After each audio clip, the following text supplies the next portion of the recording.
आज मी तुम्हाला झटपट अशी भेंडी बनवून दाखवणार आहे। त्यासाठी बघा 250 ग्रॅम भेंडी घेतलेली आहे, स्वच्छ धुवून पुसून बघा अशा आकारात कापलेली आहे। पॅन गरम करायला ठेवलेला आहे, त्यात टाकून घेऊया आपण थोडंसं तेल, एकदम थोडंसं बघा तेल टाकायचं आपल्याला, एक छोटा एक चमचा जरी टाकला तरी चालेल आणि गरम होऊन देऊया। त्यात टाकून घ्यायची आपल्याला ही भेंडी। आपण ह्याला काय करू, 2 ते 3 मिनिटं एकसारखं ह्याला परतून घ्यायचं।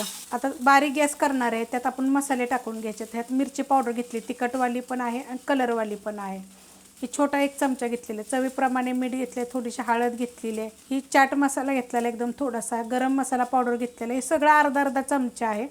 ही धने पावडर आणि जिरे पावडर अर्धा चमचा घेतलेला आहे। आता आपण ह्याच्यामध्ये हा मसाला टाकून घेऊया, एकसारखं आता हलवत राहायचं फक्त पटापट मिनिटभर फक्त आपण ह्याला झाकण ठेवूया। बारीक गॅसवर बघा 1 मिनिटभर फक्त मी झाकण ठेवलं होतं। त्याच्यावर झाकण कसं ठेवलं, जे आपण मसाले ठेवले होते ना, टाकले होते ना, ते चांगले ह्याच्यामध्ये मुरले जातात। 2 मिनिटं जरी ठेवलं तरी चालेल, बारीक गॅस केल्यावरनं काय खाली लागत वगैरे नाही।